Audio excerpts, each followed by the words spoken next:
Hi everyone and welcome to this week's Flash Friday Finance Update. It's the middle of October and we're addressing 3 things you can do to combat interest rate rises because we know people are really concerned. There's been a rate rise every month for the last few months and it's getting a bit overwhelming. I'm Louise Lucas from the Property Education Company and we love helping people through property buying and loan cycle. Note the information I'm giving in today's update is general, and if you want to actually get something specific, make a time to meet us. We'd love to help you. Feel free to click on the QR code.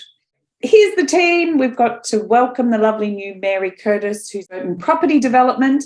So if you need any help in that way, please feel free to contact us. And Penny, Caitlin, Melissa and James are all continuing as part of the team. So feel free. There's lots of help here for you.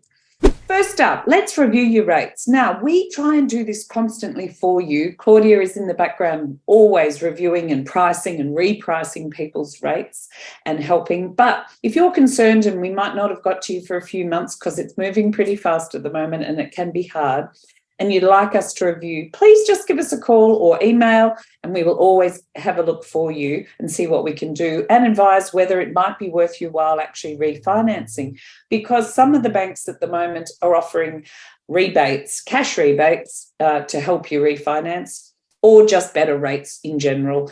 Another thing might be when you're refinancing, extending the term of the loan so that you actually get a lower repayment because it's over a longer period. That might help you. And maybe even creating a buffer account. So getting an extra 10 or 20,000 out of your equity and leaving it aside in a second account, which generally costs you no more. And you can have it 100% offset, so don't pay anything until you use it.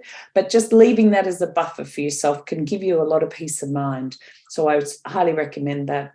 Number 2, you got to curb maybe your spending. Leave that thing in the cart because you know they have an abandoned cart sequence. All the marketers, when you leave something in the account, they always rush back to test you and try and get you to rebuy.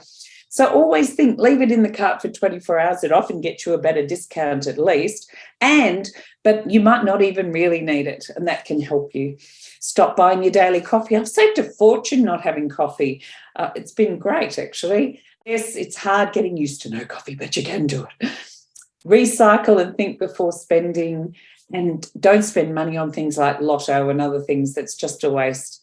Think about it. That's how David, who runs Mona down in Tassie, makes all his money. He's able to build a whole museum and support the Tassie Hobart economy in massive amounts just by running lottos. So think about that. They win, you don't. Maybe you need to increase your income, get a second job, or ask for a raise. There's a good way to go. It's that time with the inflation rampant. Now's your chance to actually prove your worth, but actually give your boss a reason. I'm actually increasing the amount of money I'm bringing to the business, or I'm helping.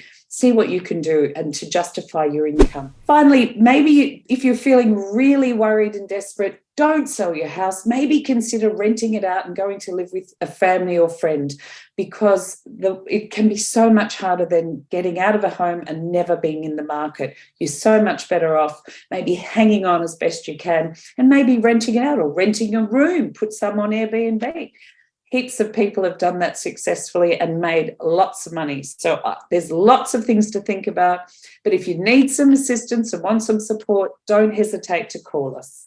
Finally, I just wanted to give you this tip from Scott Pape, the Barefoot Investor. The Credit Savvy is an app that's put out there by Commonwealth Bank, and you can actually block your credit file. So one of the things that people are getting all their credit information stolen, but this app actually has a method to actually prevent any hits on your file unless you release it. Follow the instructions. We'll actually put it in the transcript attached, but note that you can ban anyone doing anything to your credit file without you removing the ban from it. So highly recommend you get onto this. This is a great tip.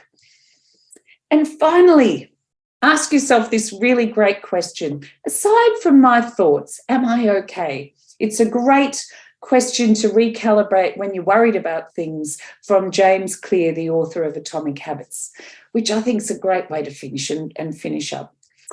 So if you need help, make sure you call us and we look forward to helping you soon. Take care.